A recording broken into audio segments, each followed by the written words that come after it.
কোটালীপাড়া টুঙ্গিপাড়ার যত জমি অনাবাদি থাকবে সবই আমি চাষের আওতায় নিয়ে আসতে চাই এবং নিজে উদ্যোক্তা হয়ে অন্যকে চাকরি দিতে পারবে, নিজে মাস্টার হবে, অন্যকে কাজ দেবে।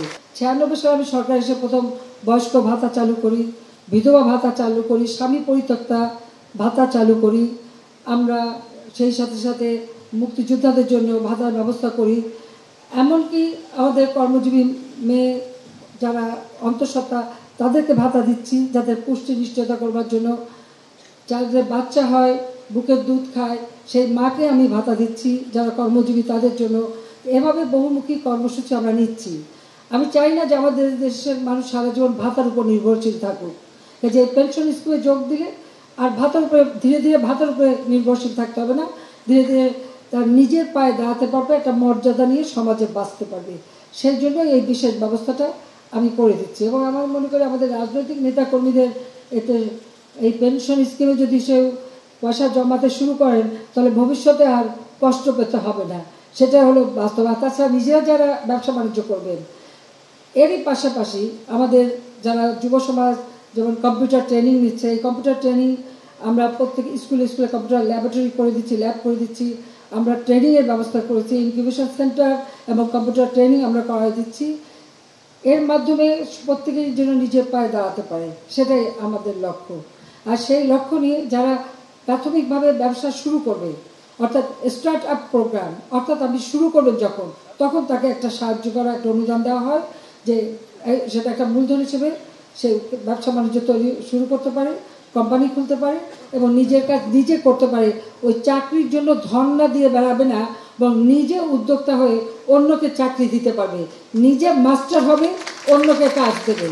ঠিক সেই কথা মাথায় রেখে যুব সমাজের জন্য সেই ব্যবস্থাটাও রাখা আছে। অর্থাৎ বহুমুখী ব্যবস্থা আমরা করে দিচ্ছি এই কারণে যে আমরা দেশটাকে স্বাবলম্বী করতে চাই।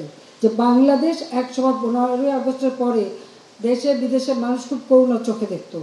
বাংলাদেশ মানে গরিব দেশ, বাংলাদেশ মানে দরিদ্র দেশ, বাংলাদেশ মানে ভিক্ষা করে খায়, বাংলাদেশ মানুষের কাছে হাত পেতে চলে, একটা তুচ্ছ তাচ্ছিল্য করতো, যেটা আমার খুব কষ্ট লাগতো। কারণ আমরা তো জাতিপিতা বঙ্গবন্ধু শেখ মুজিবটাকে সারা দিয়েই এই দেশের মানুষ অস্ত্র তুলে যুদ্ধ করে নিজের জীবন দিয়ে স্বাধীন করেছে। স্বাধীন দেশের নাগরিক আমরা, যুদ্ধে বিজয় অর্জন করেছি, আমরা বিজয়ী নাগরিক। আমরা বিশ্বদর সবার মাথা উঁচু করে চলবো, কেন আমাদের মাথা নিচু করে অন্যের কাছে হাত পেতে চলতে হবে? যে কারণে আমি আহ্বান করেছি সকলকে যে 1 ইঞ্চি জমি অনাবাদি থাকবে না। যখন কিছু বলি নিজেটা আগে করতে হয়। গণভবনে আমরা সব কিছুই চাষ করা শুরু করেছি, করে আগে দেখি যে সেখানে কেমন হয়। আর এখানে টুঙ্গিপাড়া আমাদের যত অনাবাদি জমি সেগুলো আমরা চাষের আওতায় নিয়ে আসছি। ইতিমধ্যেই অনেক জমি নিয়ে আসা হয়েছে। কোটালীপাড়া টুঙ্গিপাড়ার যত জমি অনাবাদি থাকবে সবই আমি চাষের আওতায় নিয়ে আসতে চাই। সেখানে যাদের যাদের জমি আছে একসাথে চাষ হবে, যে ফসল আসবে যার যার জমির ভাগ অনুযায়ী সে ভাগ পাবে, আর কিছু আমরা রেখে দেব। আর জমির মালিকরা যারা, তারাও ভাগ পাবে। যারা কাজ করবে, শ্রম দেবে, সে কিষাণী তারাও একটা ভাগ পাবে, কারণ তাদেরকে দিতে হবে। আর আমাদের এই সমবায়ের কাছে রাখা হবে যে কৃষি উপকরণ ক্রয় করা, মেশিনপত্রগুলিকে সেগুলি সংরক্ষণ করা এবং যথেষ্টভাবে ব্যবহার করা। সেইভাবেই আমরা যদি করতে পারি, আশা করি বাংলাদেশের কোনো মানুষ আর দরিদ্র থাকবে না, কারো কাছে মাথা নিচু করে চলতে হবে না, মাথা উঁচু করে চলতে পারবে এবং আমাদের দেশটাও চলতে পারবে।